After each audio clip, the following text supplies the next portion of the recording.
Welcome back to the Laura Dowling Experience podcast, where each week I bring you insightful and inspiring guests that will open your mind and empower your life. Before we get into today's episode, I would love to ask you for a little favour. If you like this podcast, and I know so many of you do, you could really help me out by giving it a nice rating, sharing it with your friends, and subscribing to the podcast. It may not seem like a big deal, but actually this really helps to keep the podcast high up in the charts, and that means that I can keep bringing you brilliant guests who are insightful, inspiring, and full of wisdom that we can all learn from. Thanks a million. Now let's get to it. Are you feeling wired by day and restless at night? Well, Fabu Relax is your daily blend of botanicals, B vitamins and magnesium to help you feel calm and balanced, ease into deep rest, and wake up refreshed.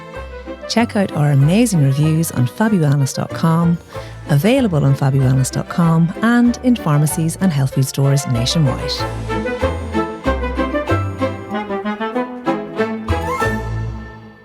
Laura, you're very welcome on the podcast. Thank you for having me, Laura.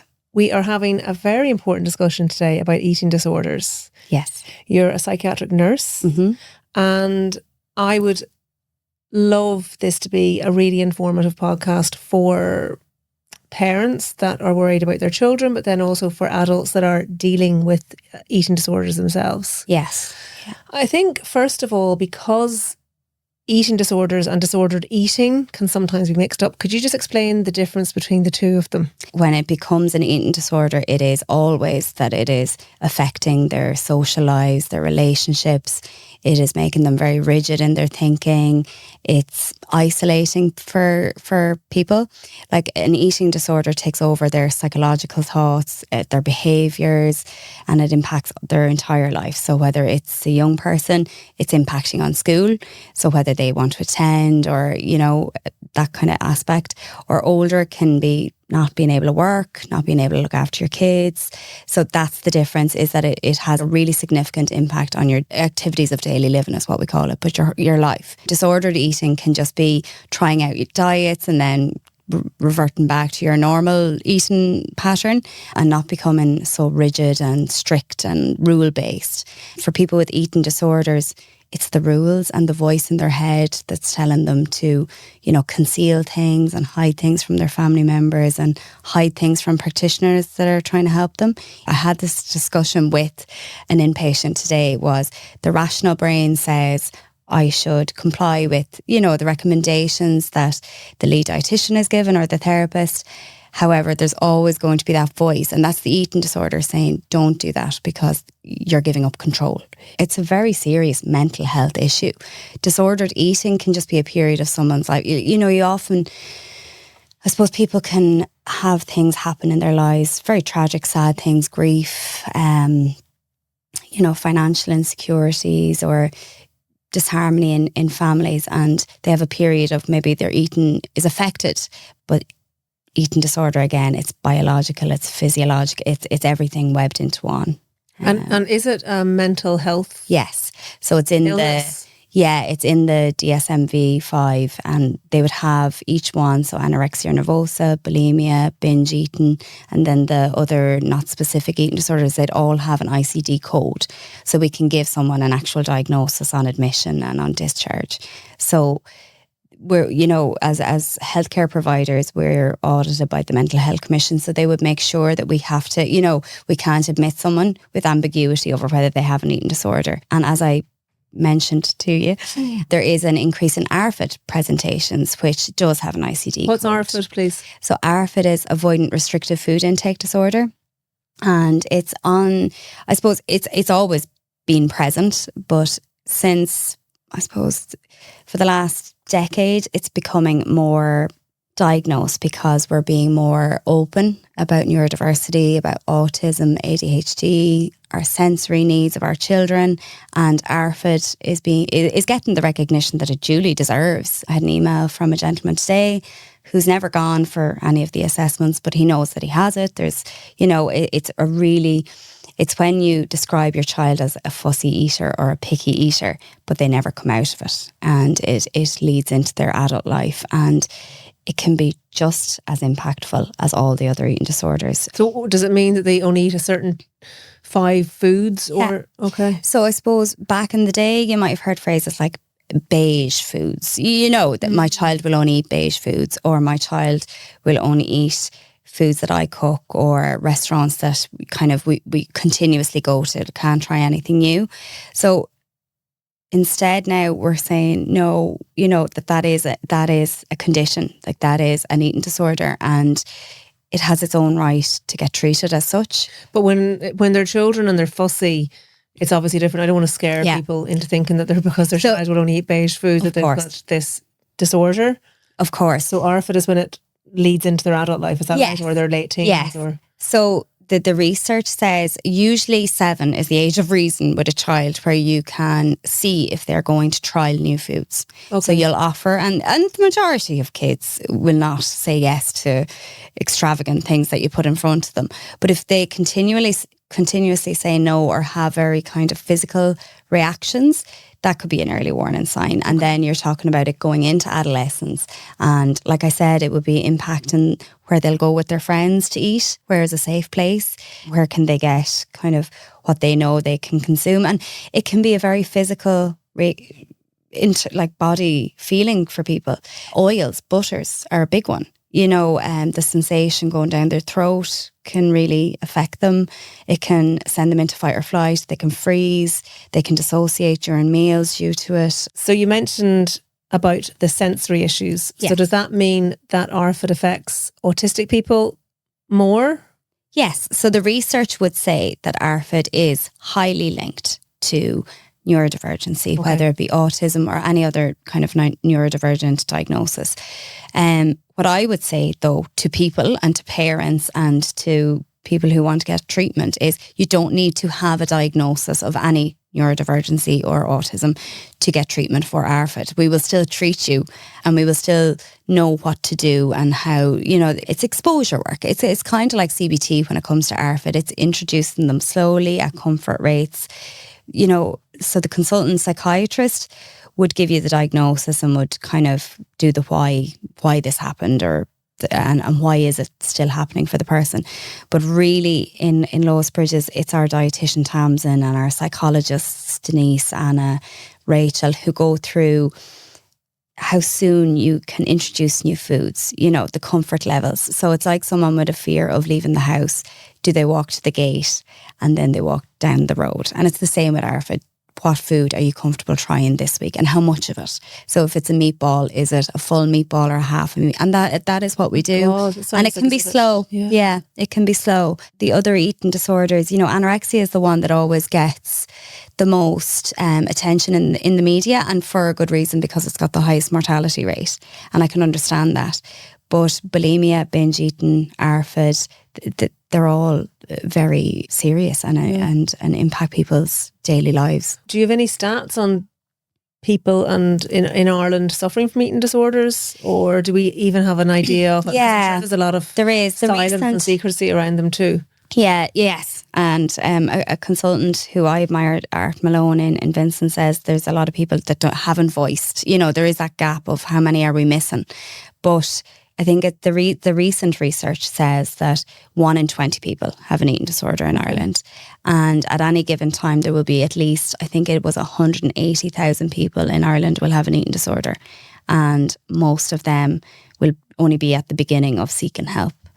And Laura, there's one of my biggest drives is that GPs don't have a lot of training, and it's no fault of their own. We are a country with fabulous general practitioners, but they don't have a lot of training on eating disorders, and research has proven that time and time again, that only I think 30% feel comfortable diagnosing an eating disorder in the practitioner's clinic and dealing with it there, and then they feel very ill-equipped to deal with eating disorders. And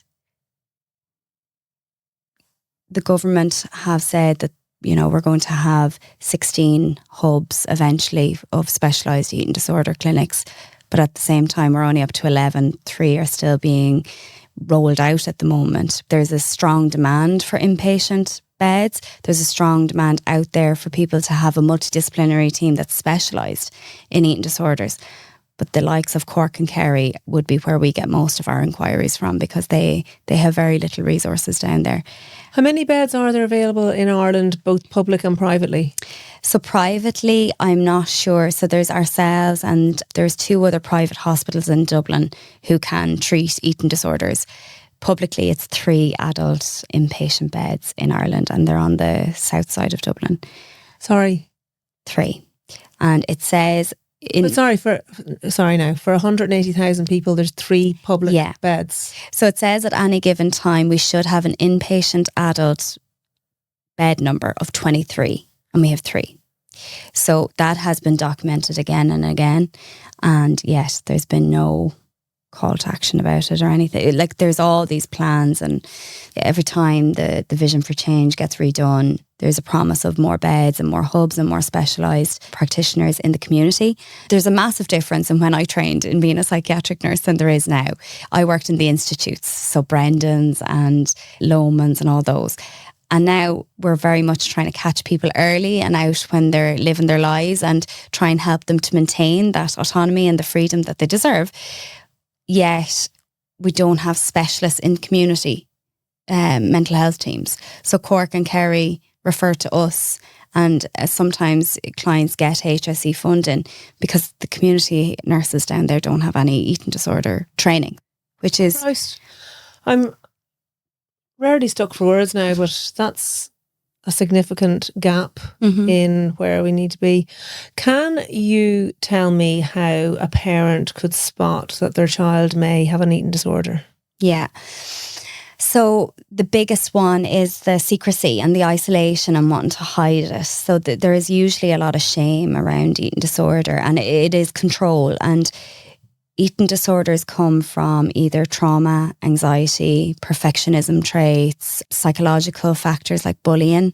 So if you're already aware of those predispositions, then you're, going to catch it early if you're already kind of in tune with what's going on with your child. But secrecy, avoidance, isolation, anxiety around meal times, irritability around meal times, scheduling football matches and cinema dates when you'd normally have the dinner, spending more time in their room. You might hear them exercising and then you go in and they're not. Wearing baggy clothes? Wearing baggy clothes can be, yeah. As the illness progresses, yes, you'd be wearing baggy clothes. And in my experience, when you get that far, the person has lost a substantial amount of weight then, because they're going for weigh-ins, and if they're wearing baggy clothes with pockets, you're automatically thinking, are they putting something in their pockets now for weigh-in to weigh in heavier? Is it that they want to look skinny? Or is it a control thing? Yeah. What? Because if they want to look skinny then and they're wearing baggy clothes, they're hiding and concealing their skinniness. So what is driving it? Yeah, so the majority of people with eating disorders that I've met would never say it's been for vanity. And the research has proven that the majority of patients with an eating disorder are not doing it for vanity. They're doing it as a coping mechanism. So whether that's to cope with trauma, which is what we would see a lot, or, like I've said, if they're already kind of a highly sensitive child or anxiety is at the forefront, then it can be grief. Loss of someone in the family can trigger it. Bullying, especially, exam times, perfectionism is a big thing.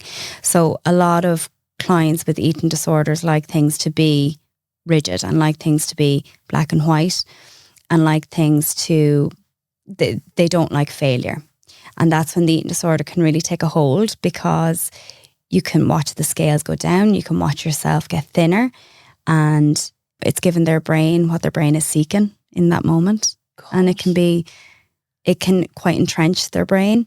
We often see clients who are so malnourished, they can't properly take in conversations. Like, we've had questions about people's capacity to, attend for therapy sessions because they're so malnourished. So vanity wouldn't be the leading reason, no. However, social media, we feel, plays a significant role in that comparison, and girls being thinner, being smaller.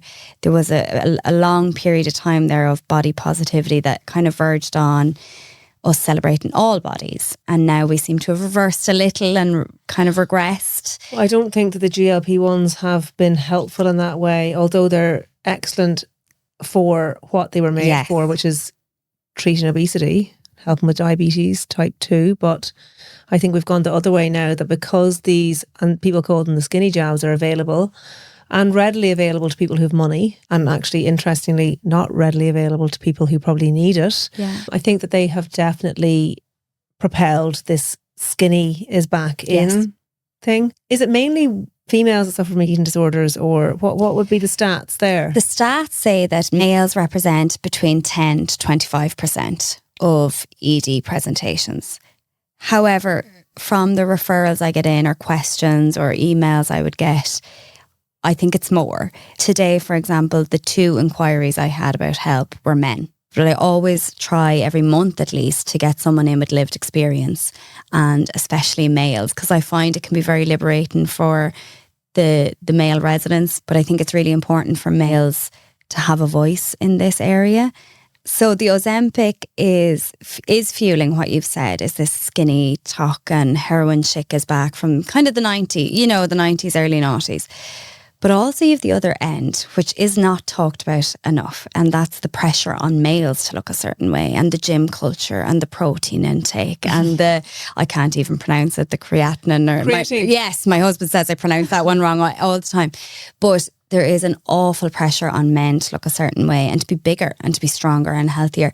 And, I've done podcasts with an amazing woman, Maggie, who owns a gym, and hers is about kind of intuitive eating, which we would recommend. And like, it's really good when someone's in treatment and they start to get their eating cues back and hunger cues, and we always kind of celebrate that. Do people lose their hunger cues when they have... Is the correct term that they have anorexia nervosa, or they suffer with anorexia? What's the... Yeah, everyone likes it differently. So so when I work with people, I do always say, look, I've said it this way for so long. So you'll hear me on this podcast say resident, inpatient, service user, client. I just I say them all, because I want everyone to feel comfortable with me, and I don't know what people prefer. Usually we would say suffering with. Yeah, suffering with, because... like for example, this morning at the MDT, I'd be dealing with someone and I'd say, right, let's break this down. We've got the anorexia, but we also have depression. We also have ADHD. We also have X, Y, and Z. So you're going through a lot. Like, we like to look at people holistically, and that was a big one, Laura, when I said I was coming here today, and I was talking to the clients about awareness, and nearly everyone had the same theme. We hate when we go for treatment for something else. So if it's constipation or an infection or whatever, and eating disorder is seen on the file, and they instantly feel dismissed, or, it's blamed on the eating disorder, and they really don't like to be, and that's fair enough. I know they don't want to be labelled by their illness. Yes. Just like no one wants to be labelled by their illness. Yes. So, okay. Yeah. I understand. Seen holistically. Yeah. Yeah. And that holistic piece is very important. Yeah. What about bulimia? Mm-hmm. Because with bulimia, is it the case that they're not as malnourished as people that are living with anorexia nervosa, because they are getting some form of nutrients before they purge? No. Okay. Definitely not. No. So you can actually have people with anorexia whose weight is okay and their BMI is okay. So it all depends on the person's metabolic adaptation, their genetics, their stature, based on expenditure and what they're intaking. And it's the exact same with bulimia. So you can have someone with bulimia who is weight-wise okay, BMI in the normal bracket, or you can have someone severely underweight and malnourished, and quite critical with bulimia, because the purging element is dangerous the same way the anorexia is dangerous. So both of those have quite physical effects on the body. So with anorexia, you're looking at refeeding syndrome, and with bulimia, the purging can cause a lot of physical damage, esophagus, eradicate, a lot of GI. So it's very important. To the teeth as well. That's because the acid coming up and burning. Yes. Okay. And it's one of our prerequisites is that when someone comes to us, they get a referral to a GI consultant. Okay. So we work with a lady in the Mater, Professor Boland, and it's very important that they get that appointment to rule out anything. But all eating disorders come with risks, and very high risks. Like refeeding is quite serious. It can have, quite imminent effects on your heart, your Tell me about lungs. that, because we've heard of that expression after a famine or after a genocide where food has been restricted. And everyone's like, yay, it's over and we're going to refeed these people. But actually, you can actually kill them by refeeding them too quickly. Is that right? Yeah, I think it became, more people are aware of it since Gaza, because I think there was a GP on social media who brought awareness to refeeding syndrome. Yeah, it's when your bloods, basically. So we would be monitoring people's bloods with eating disorder very regularly. But at the beginning, if someone is severely underweight or purging a lot, we would monitor their bloods more. So maybe twice a week. And you're looking at the UNEs, so the electrolytes in the body. And if there's a shift in them too quickly, so if you start eating too quickly after having a period of starvation, it can have effects, like I said, heart attack, your brain, your nervous system, they're all interlinked. Years ago, there wasn't as much awareness of how physically damaging eating disorders can be on the body, and, you know, fertility for women, bone density, your gums, your teeth, and the same goes for males. We get men who have long, severe, enduring anorexia, and they are now, you know, showing motivation for treatment, but we would send them for DEXA scans as well to check bone density and everything. So males can have as many physical effects as women can have, but women seem to be spoken about more, because for a very long time it was the stereotypical, you know, teenage girl not eating, anorexic. Whereas now we're trying to say men have it, whether it's bulimia, anorexia. And with women and young girls in particular, if they go through periods of starvation and their period cycle stops, it can have this knock-on effect. And you've just said, you said fertility, but the bone density piece is huge. Like, I would have seen it in the pharmacy, women coming in late 20s on the bone drugs, like Fosamax, because they had an eating disorder when they were in their late teens, and it really affected their bone density. Yes. So it's hugely impactful on the rest of someone's life. Yes, absolutely. And, you know, fractures when you're older, being way more prone to them, having to be careful, not being able to do, you know, certain activities of daily life. I know a lady not long ago, she was recommended not to be doing any yoga even, you know, slow yoga, because she could have a small fracture. Her bones were so brittle. So it has. It's awful. Yeah. And I think if young girls are made more aware of the long-term effects, it wouldn't be to scare young girls, but it's to make them aware. You know, it's to make them aware that this might be a motivating factor. You know, if you want children in the future, then your fertility has to be re-established, you know, menstrual cycle has to come. But it can be very, very hard for young girls when menstrual cycles restart and they have an eating disorder, because it can be very triggering and very traumatic for them. And why? Because it's a sign that they're kind of leaving their eating disorder behind, and that lack of control. It can be very challenging. So it's really interlinked. And you're saying, you know, tell them that their fertility may be affected or their bone density may be affected. But the reality is, if it's a mental disorder, it's hard for them to even think that far ahead, or they can be so consumed by it. Yeah. So that can be triggering. Very much so. Very much so. And I talk to girls about it. So they like their eating disorder then? Like, when you say leaving it behind, is it just... It's the control, yeah. Okay. It's the controlling, you know, it's suppressed emotions. And it's not to blame families. Families are not always to blame for eating disorders. As I said, it can be so many different factors. But, you know, we see it a lot when there's disharmony amongst the parents and the child. Sometimes children are parentified during a relationship breakdown, and if they're taken on... So, for example, if there's a divorce and one parent is kind of giving out about the other parent in front of the child, we call that kind of parentifying. So you're kind of giving them a kind of a responsibility to listen to you. The parent-child relationship changes to more of that of a friend or a confidant. Yes, exactly. Yeah, yes. yeah. Okay. And girls and boys, when they're in that position and kind of being pulled between mum and dad, that's very challenging. And I've seen that a lot. Even when I worked in just, you know, child and adolescent psychiatric mental health. And when someone doesn't have someone to go to, and it usually would be mum or dad, you know, and some children are privileged, they might have aunts or uncles, which are great. But if you don't have someone to talk to, then how are you going to cope? So that's when the eating disorder helps you cope. You've got control over a situation. And it's very hard to give that back. You've mentioned the word in recovery. Does that mean that they always have their illness with them? Or can they become completely recovered and never worry about food again, or even from the control aspect?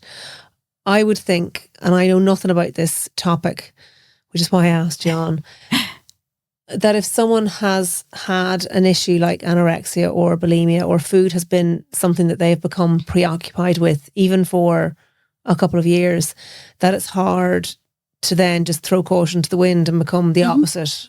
So is there something, do they carry that control through life with them, or can they actually be considered completely recovered? So all of the research that's done everywhere would say early intervention will get you to full recovery. Like the earlier the intervention, the best chance for a full recovery. And full recovery is defined by still having days. Like, we're all human, and we'd all have insecurities, or days where we get overwhelmed, or days where body image isn't, as good as it had been. So recovery is getting to that of a person who, has days that are good and bad. And that can be obtained. Absolutely. Absolutely. And what we say is the earlier, the better. Okay. Catching it early. It is possible, but harder once the thoughts and behaviours are more entrenched and more. So neuroplasticity is always going to be there. You can always change your frame of thought, but it takes a lot more work and a lot more motivation,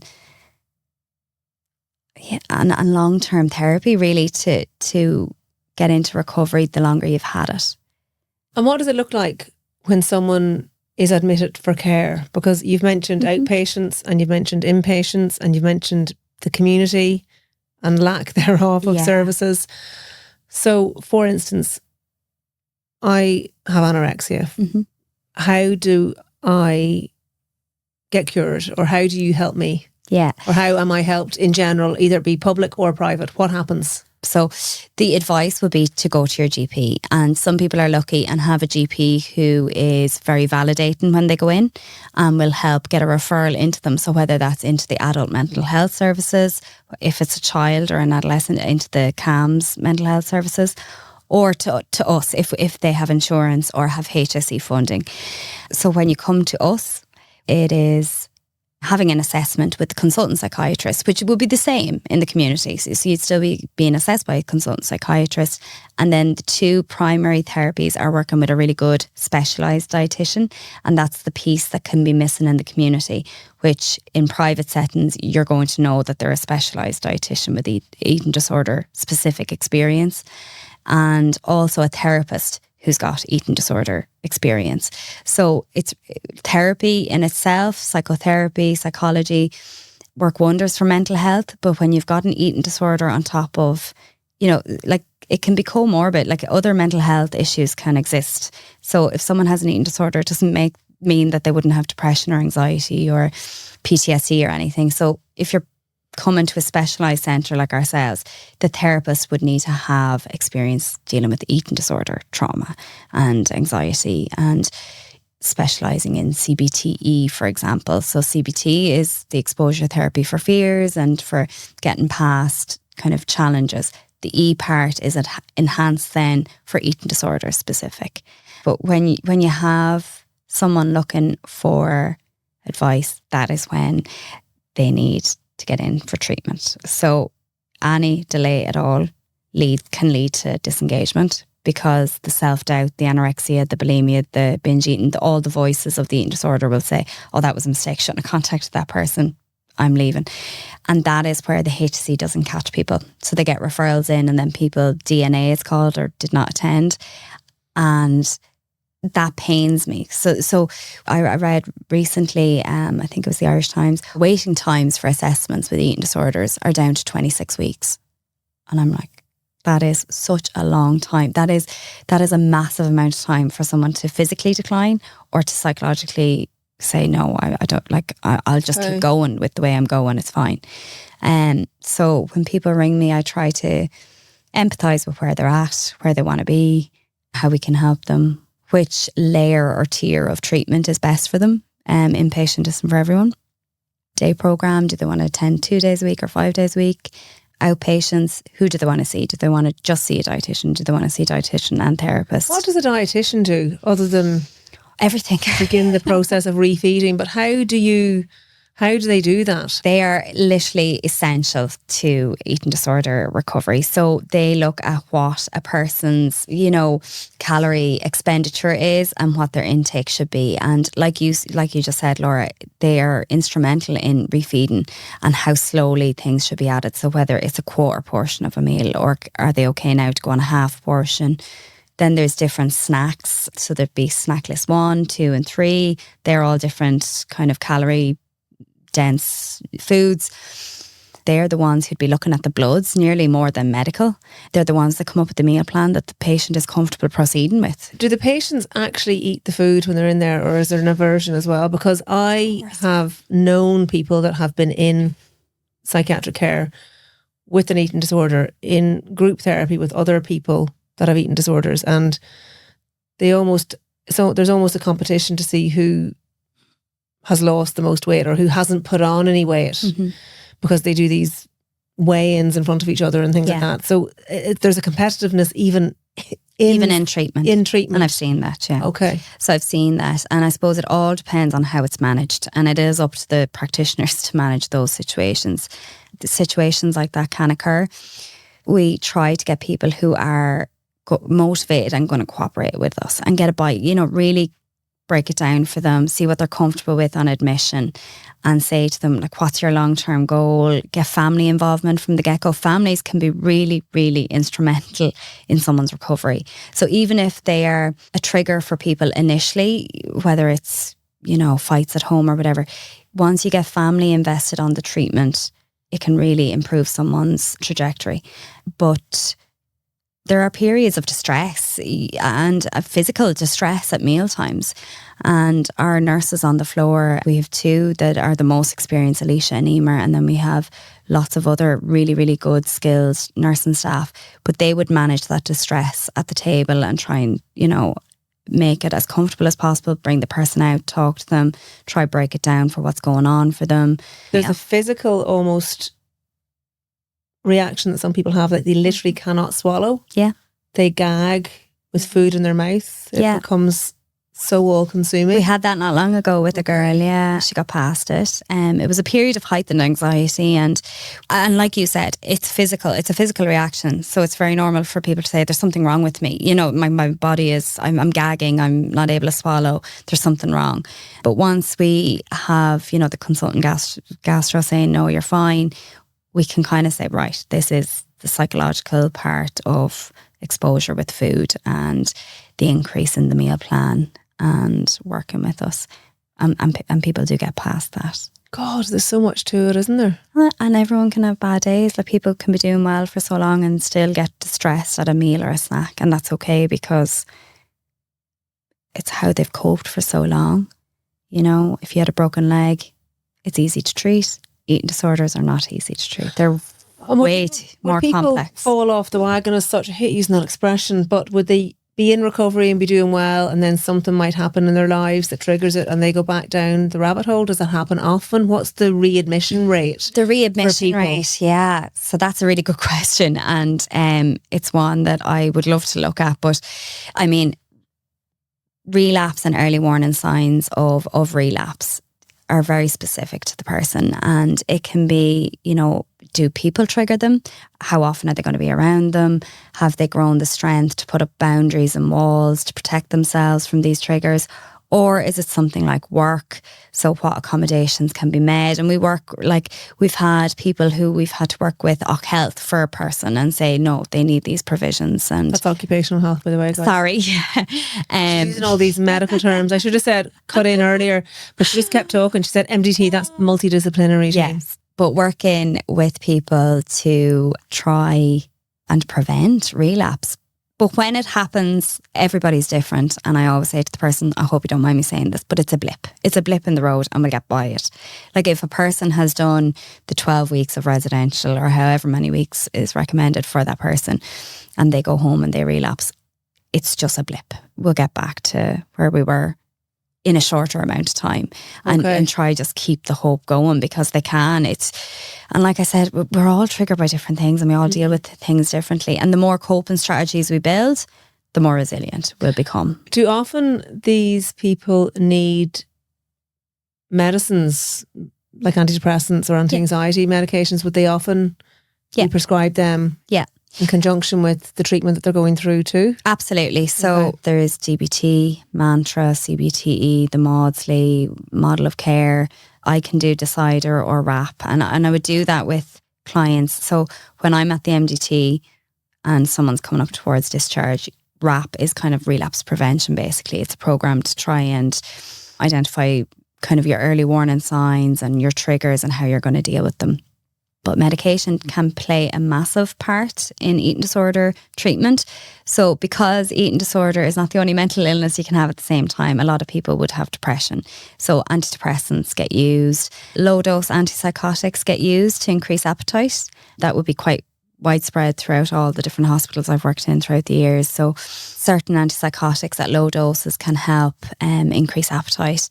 And then sleep can be a big one because you're talking about, you know, a cohort of individuals who are highly sensitive, more anxious, perfectionistic traits. So those type of people tend to have more difficulty sleeping. So you're looking at, you know, it's less and less we prescribe sleeping tablets now, but melatonins or the Phenergans, so to help sleep.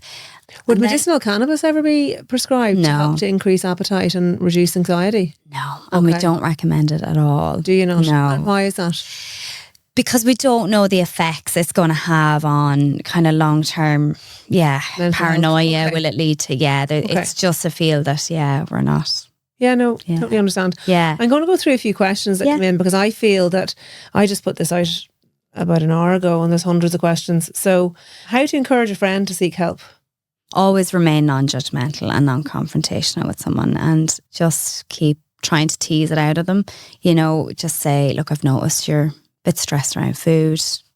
What's going on? Is there anything I can do to help?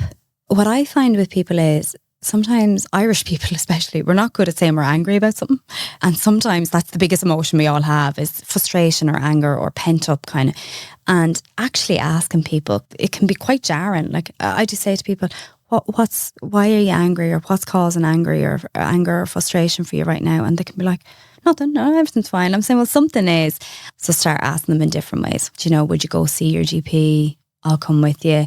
Sometimes GPs can be dismissive of mental health and that's me being really honest right now because I'm a big advocate and I have a fabulous GP, but some people don't and get very, very upset at the thoughts of going to their GP. So in that situation, you'd go with them. You'd say, look, I know your GP can be a bit dismissive. I'll go with you. Is there a helpline for people? So Bodywise is the biggest charitable organisation. Bodywise? Bodywise. WHYS. And they have a support line. And obviously if someone's feeling depressed or suicidal, you'd be ringing Samaritans or Pieta. But if you're a friend and your friend has an eating disorder, just being there for them can be the biggest support. Just body neutrality and food neutrality and just a good relationship with food. As a mum, I'm so conscious of what I say at the table. Well, actually, that was a question that came in. Someone said, how do I make my child eat all their food without forcing them? And so what would be the answer there? So we don't recommend what I would have grown up in an era of is finish your plate, because there's people out there that we don't recommend that at all, because that can lead to kind of a stressor, you know, like an anxiety provoking. So obviously you want your child to eat, what we would say is eat the food that's going to make you strong in what way, and really break it down and say, oh, you know, like what I do with my kids at the table is whatever we have on the plate, I will say, well, what vitamins has that in it and what part of your body is it going to? And make food about what it's nourishing.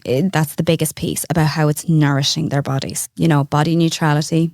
Yeah, avoid talking about your own weight or absolutely. how you don't look good in something or how your arse looks big. Yeah, that's I really avoid it important. at all costs. Yeah. And it's hard. It's hard to retrain ourselves from what we would have learned through other generations. But yeah, even if I don't look well in something, I'll be like, oh, I think I look great. And isn't Mommy gorgeous? Yes, today? absolutely. I think it's so important for kids to see that and Yeah. to not demonise food. Yeah. Many eating disorders on social media, personalities, what role does attention seeking play? So how I'd answer that is, there was an old psychiatry way of writing that a patient was attention seeking, is what used to be in progress notes, is what they're called. And thank God, through the years, it was reframed then as seeking attention, which seemed to be a bit better. But now we don't even write it because everybody needs attention, connection, belonging. And the highest rates of eating disorders that were recorded in Ireland were at the very beginning of the COVID pandemic. Because I went to a Future Summit and I met a fabulous GP. She was giving a talk and she had done a pilot study, and there was like a 23% increase in eating disorder referrals within like a 1 month period at the beginning of COVID. And that is a time that we were isolated, that we were on our own, that we didn't have our support networks. And probably felt that we were not in control of our own lives, hence the control piece with food. Okay. Yeah. So reframing that. Yeah. And maybe it's someone's way of expressing themselves and not necessarily attention seeking, but just showing their journey, because lots of people are on social media. But I suppose we need to be careful about who we're following on social media, because if it's something that might trigger you, then you shouldn't be looking at accounts like that, isn't it? So if it's going to lead to you comparing your body, and if it's going to be a maladaptive kind of tunnel that it takes you down, avoid it. But if you're able to look at somebody's journey with a rational brain on at all times and say, oh, they don't look to be doing as great as they were, or they're in need of connection, but you're able to rationalise it and it's not going to trigger you, then it's okay to follow somebody's journey. But we would say, when you have an eating disorder and when you're on your own, you are number one, and not to be following other people's recoveries, because it can, as you've said, Laura, become comparison or okay, and you'd be comparing that. It can derail you. What their body looks like compared to yours. And okay. And my daughter vomits after eating. She gets very defensive if I try to talk to her. Yeah, that's a hard one. Secrecy and hiding things and shame and guilt are all intertwined. So you probably need, that person probably needs to bring that daughter to a GP. Yeah. Similarly, does hiding school lunchboxes mean we're heading for trouble? She's 11. Hiding her school lunchbox and what she's eaten and what she hasn't. Yeah, so I've heard there's lots of schoolgirls in particular now, and they almost tease each other for eating. They eat in secret because they don't like eating in front of each other. There's this... It starts at a very young age. Like my eldest is 7, and I know that she has said people in her class have brought in stuff and others have commented on it. And I'm like, oh my God, you're 7. And does she know what line of work you're in, your daughter? She does know the line of work. She wouldn't know the details. Okay. No, she wouldn't know what an eating disorder is, but she knows about health. How I frame it is that sometimes people need help getting back on course for healthy eating. Okay. Any bulimia recovery tips? I started at 17, I'm now 43. I can go for a few months at most without a relapse. Oh gosh, that person's so aware of themselves too. And the fact that they're going for months is a really good sign. Like they have a lot of resilience already in them. So the tip there would be to, while they're well, what I would do is a wrap plan of their self-care. So while you're well, do up a toolkit for yourself for when you aren't going to feel as strong. So whether that's, I send a message to my best friend saying, not great, and she'll pop over and say to her, if I ever send you a message saying not great, that means I'm really not doing well. You need to come over, maybe help me clean the house, maybe help me, cook food for 2 or 3 days so I have proper nutrition in the house. And other things like reminders of good times in their lives, whether it's postcards of where they've travelled or letters from people that tell them how much they love them. So when you're well is the best time to plan for maybe periods where you're not going to feel as resilient. Right. Yeah. And anyone can do the wrap plan without me. There's an app WRAP, and it's great for staying well and keeping well. And is it free? Yeah, I think, I don't know if the app is, but yeah, it's very useful. Avoiding food in the first half of the day and then binging in the evening time. Mm-hmm. That's a really common one. So just make that person feel really, really validated. That's a really common one. Really common, so much so that it has been specifically studied, especially if that person... disorder? Yeah, so that would be, absolutely. And, you know, nocturnal eating, it was never classified as an eating disorder, and it still isn't, but they've now said, you know, taking magnesium can help with regulating when you eat, but fasting all day and eating in the evening is disordered eating anyway. So if it's impacting on other parts of their lives, then you'd be looking at eating disorder, yeah. My son has ARFID.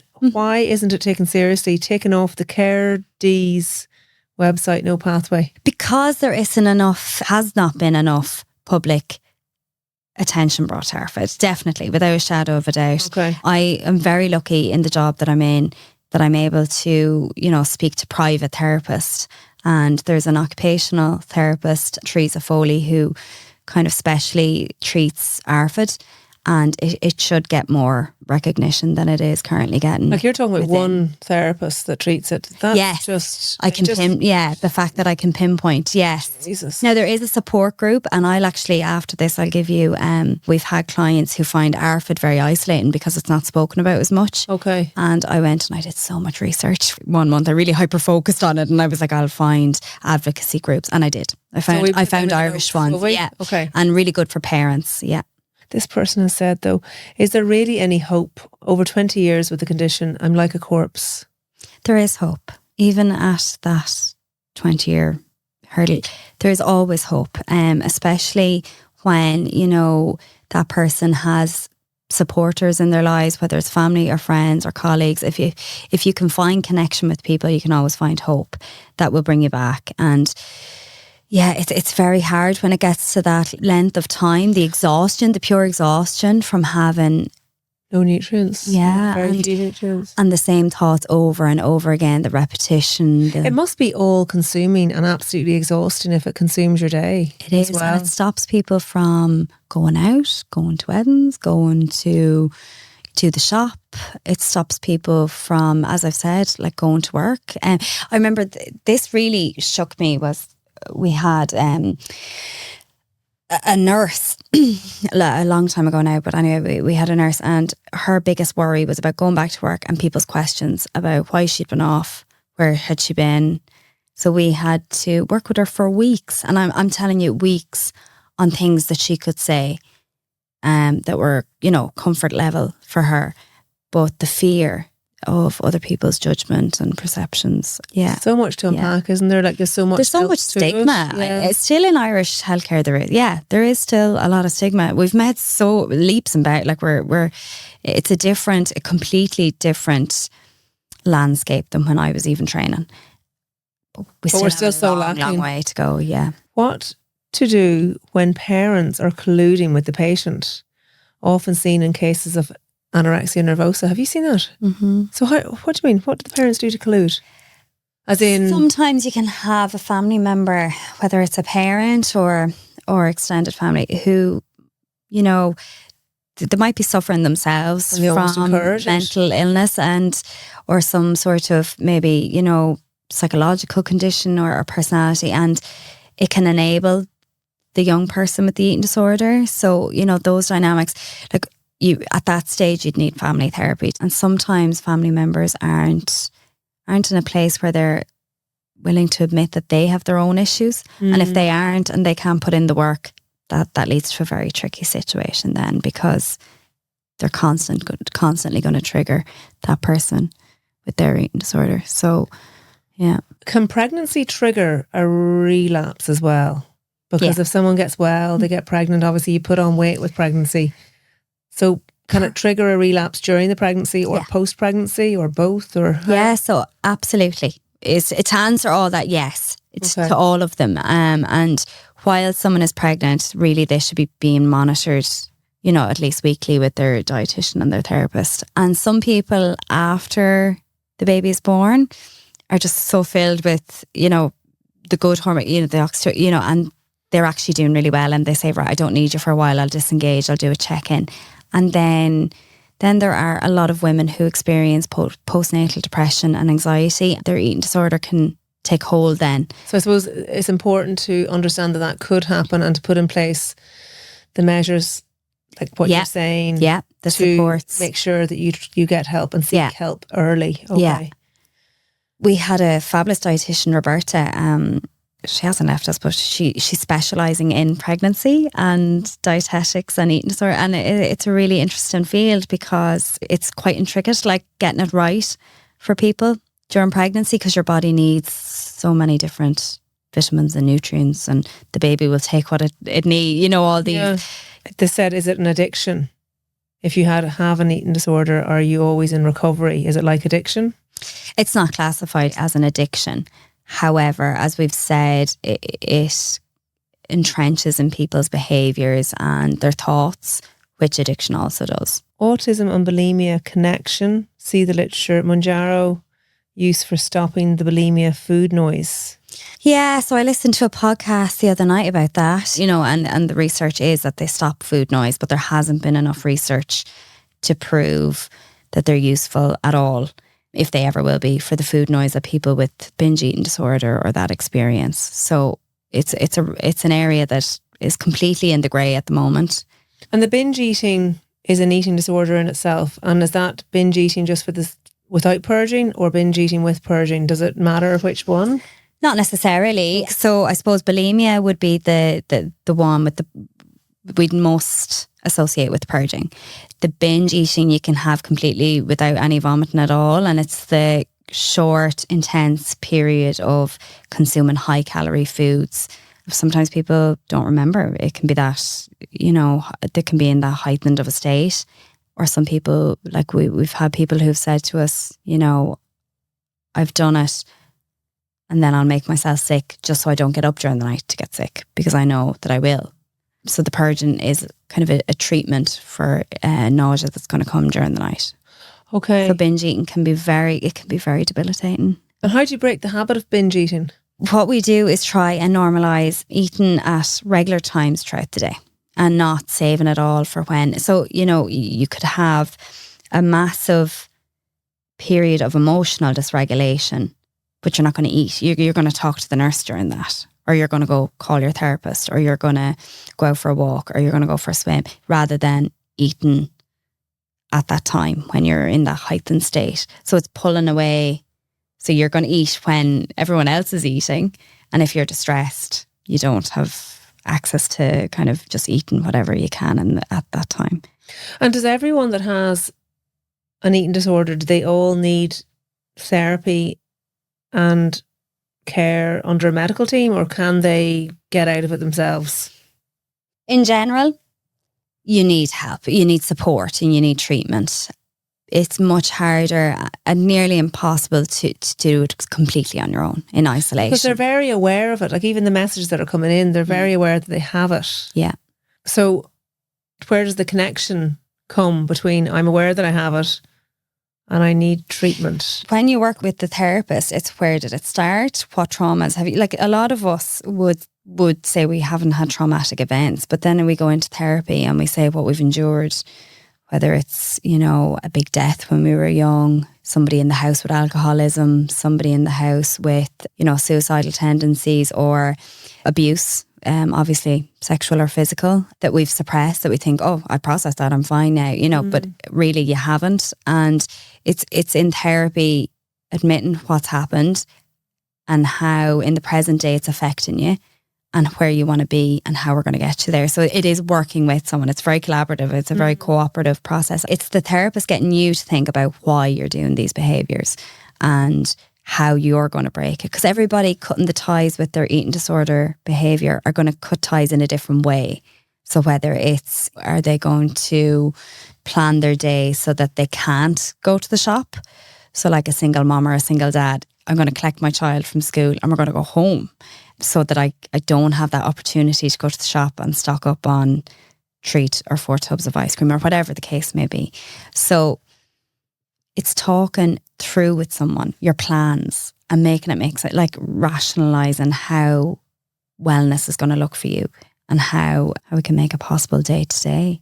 And it's very hard to do that on your own, because sitting with that distress on your own is isolating in itself, and that's going to feed the eating disorder more then. Metabolism after an eating disorder, no one talks about this long-term effect on metabolism. Yeah, it's so does your metabolism slow down after an eating disorder then? So the research has not identified a slowdown in metabolism after an eating disorder. However, I suppose how we look at it is you're probably at a different age, than you were entering your eating disorder. Yeah. And our metabolisms ebb and flow throughout our lives depending on where we are. Adolescence, when it's high, in our 20s, when we're then perimenopause, menopause, postmenopause, men, what age they're at, their metabolisms, what are they doing for a living, what expenditures they have. So yeah, the research isn't there that it has slowed it down. It should return to normal baseline. What is the oldest that you've seen someone come in with an eating disorder or treated in your lifetime, helping these people? 76. Wow. 76-year-old man. Man? Mm-hmm. Okay. Yeah, country man, yeah. And had he lived with it all his life? Yeah. Yeah, God love him, his wife had died 2 years prior to him phoning me. Yeah, he's a lovely, absolute gentleman, and just said he was sick of it all his life. Restrictive pattern all his life to cope with everyday occurrences. What about younger? I'm sure children need to be under child and adolescent psychiatrists, do they? Yeah, so we can give outpatients to 16 and up, and then yes, you should really have them in CAMS if they're younger than that, but CAMS is very hard to get into, difficult to get into. So our CNS could work with adolescents, like doing DBT and mantra, those specific therapies. Just you reminded me, there was a lovely woman, she was a very extravagant woman and had this big job when she was younger and stuff, but she had an eating disorder. It was a comorbidity. She had bipolar, but with an eating disorder, and she was in her 90s. Wow. Yeah, and had lived with it on and off, and had periods where it didn't bother her at all, and then it would come back. But she was an amazing woman, actually. Yeah, she was in one of the bigger hospitals that I worked in. So any age can get treatment, and any age can talk about it. And then in terms of the cost to people, so we've already established that there's 3 inpatient beds only in the country. I'm sure there's outpatient, and what kind of outpatient? Yeah, in the community you're lacking once you go outside Dublin, Kildare. The Laois, Offaly, Midlands, Hub are kind of the newer ones where they're getting staff trained up to be specialised. As I've said, Cork, Kerry, the West, the North, a lot of their community mental health nurses just don't have, and it's no reflection on them, they're very qualified, but they don't have the specialist eating disorder treatment. So they're going and they need specific treatments like DBT, mantra, CBT, all these treatments that are specific for eating disorders, but they're getting what you'd get for your general mental health check-ins. So how are you doing on your meds? Are you having any risky thoughts? And they're not specific to how eating disorder present.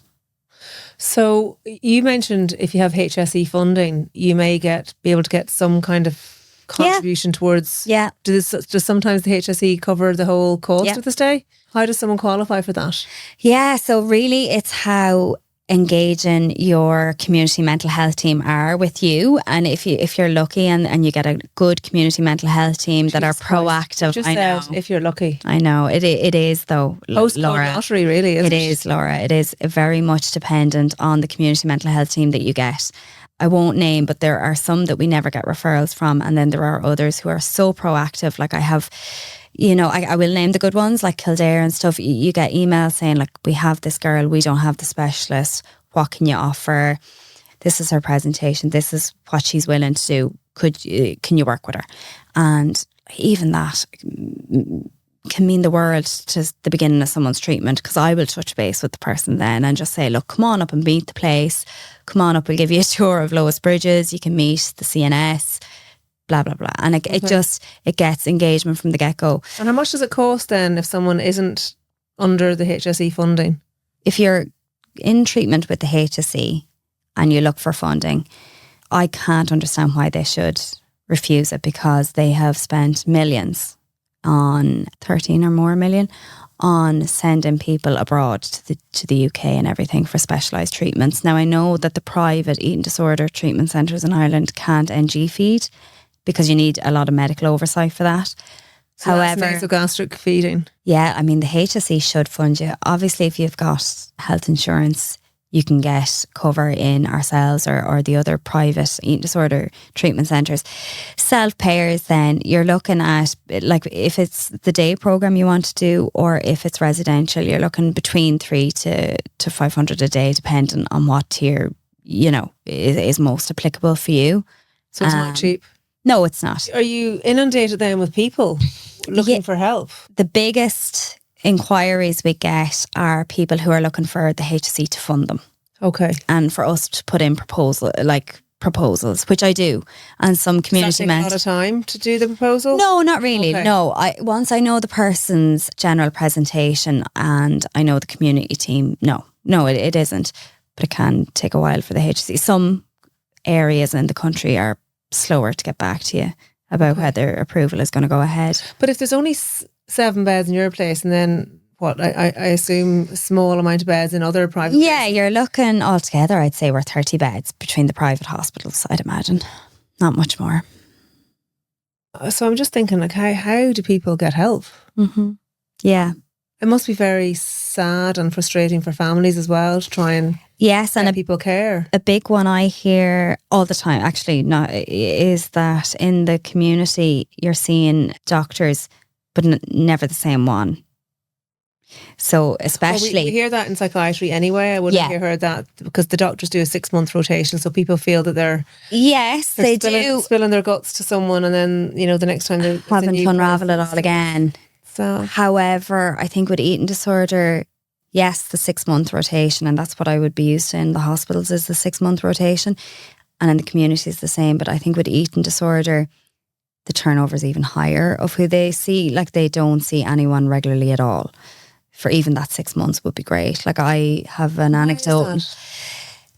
Just whatever reg is available will kind of pop in and see them. It can be that kind of dismissive. And would the reg not necessarily be eating disorder trained either? No. Okay. No.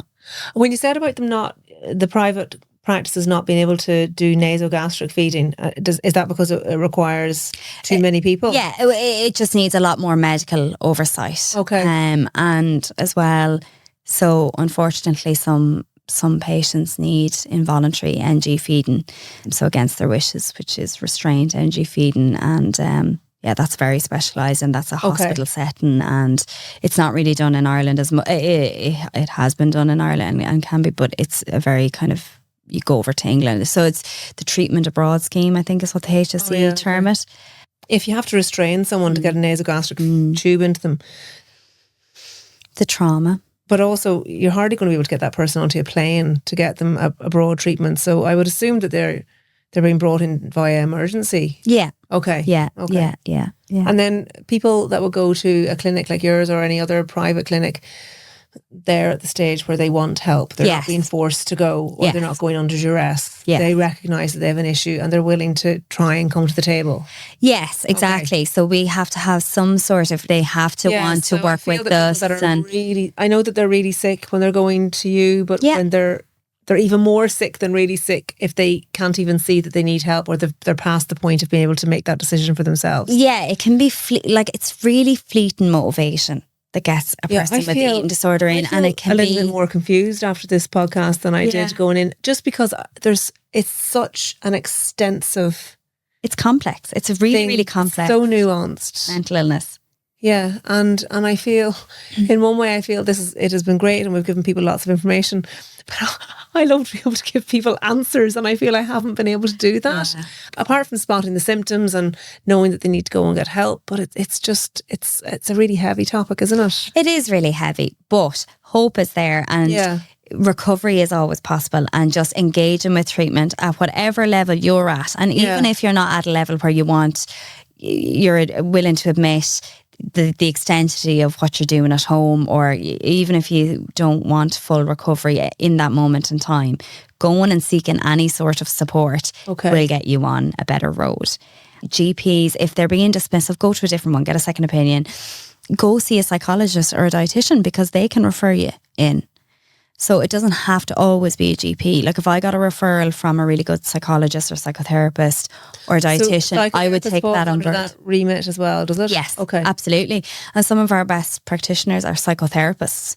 Okay. Yeah, Denise Wogan, they can be just as transformative as our psychologists and clinical psychologists, yeah. Okay. We have a fabulous, Liam Plant is his name. He's a psychotherapist and he does a lot of artwork. But the patients say it's the most intense group session they do, that he reads your soul and really gets down deep. And people come out like shaken after his groups, but for all the right reasons, because he just is amazing with them. And it's kind of like radical openness about expressing. And does he work all around the country, or does he only work with you? He works with us. He does do private practice though. Yeah, no, he does. He has a full website. To signpost people for help, just to go online, it's Bodywise. It's Bodywise.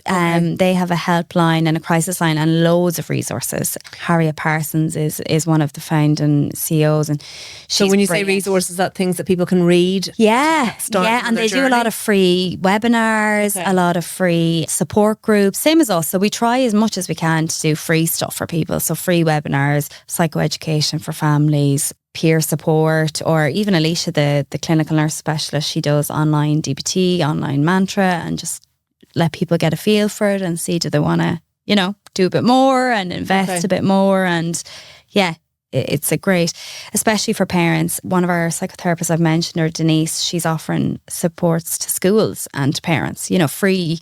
And so is the consultant psychiatrist. Like she's willing to, give talks to schools and to parents about early warning signs. And she's a specialist in neurodivergency.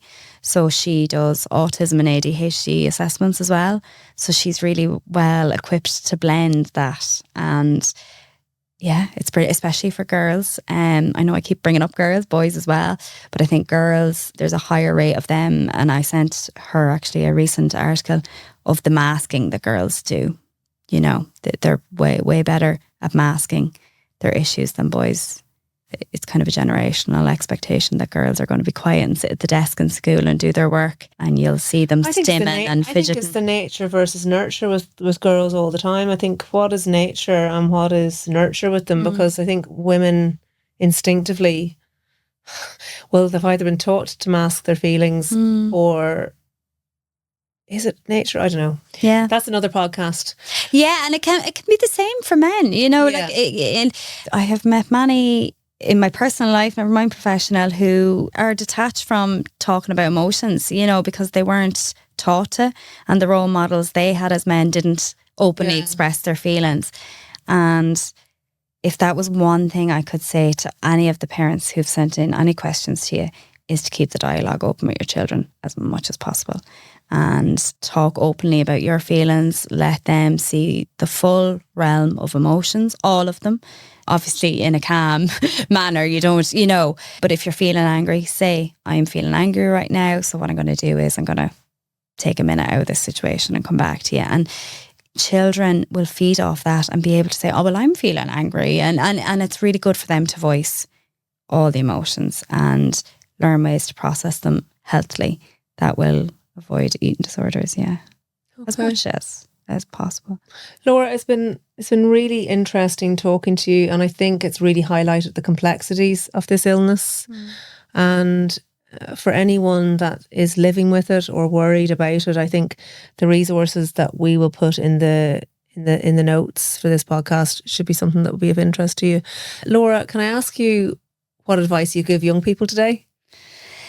That you will find where you belong. You will find the people who will love and cherish you. No matter how long it takes to find your people, you will find them. And if you stay true to yourself, you will find people who gravitate towards you and fill your cup up as much as you fill theirs. But if you don't stay true to yourself, you're doing yourself a disservice, I think. And, even with my own kids, I say to them, you will fit in, you will find your people. You have to stay true to what you like, your interests. Don't just try to blend into the mold. Stay true to who you are. So funny, I remember I hung around with a bunch of teens, when I was a teenager, and they were all wearing Doc Martens. Yeah. I went into town to buy myself a pair of Doc Martens, and they were to me, so ugly on me. Like, they looked okay. I find them very uncomfortable. I love them. And I didn't buy them in the end. And I've always been true to myself, and probably not very fashionable for a long time. So anyway, and you've done very well as a woman. Like, you're an absolute icon, as staying true to who you are and saying it as it is, and like, you're an absolute inspiration to women. But yeah, staying true to who you are. And it is important to stay true to yourself. I suppose, though, it can be hard when you're younger and you feel that you don't fit in. But it does get easier as you get older. It does. It does. And I remember my mum and older were saying that to me, and I was like, oh no, I think I'll always be this uptight and always want to be. But now I just know who are the good people, and try to keep them around. And it isn't about the amount of friends that you have, it's about the quality of friends. Quality of those that you surround yourself with, yeah. And what's the meaning of life, Laura? I think it's the good that we put out there, the good we leave behind, the kindness we show, how we make others feel is the meaning of life for me. Like, as I said to you, Laura, my mum, died last year, and my taught her to say, where is she? And I'm like, I really don't know, but she's our memories and in our hearts. So I think it's what you leave behind. That is the meaning of life for me, is the mark that you leave on others. And hopefully it's a good one. It's not always going to be good, but none of us are saints, or we're all sinners at time, But it's in general that, what you put out there is to help people and not bring people down. And I think, especially as a woman, it can be a tough playing field for women, I think. And if we need to boost each other up. And on that note, we will end the podcast. It was lovely to have you. Thank you so much for having me. Are you feeling wired by day and restless at night? Well, Fabu Relax is your daily blend of botanicals, B vitamins and magnesium to help you feel calm and balanced, ease into deep rest, and wake up refreshed. Check out our amazing reviews on fabulwellness.com, available on fabulwellness.com and in pharmacies and health food stores nationwide.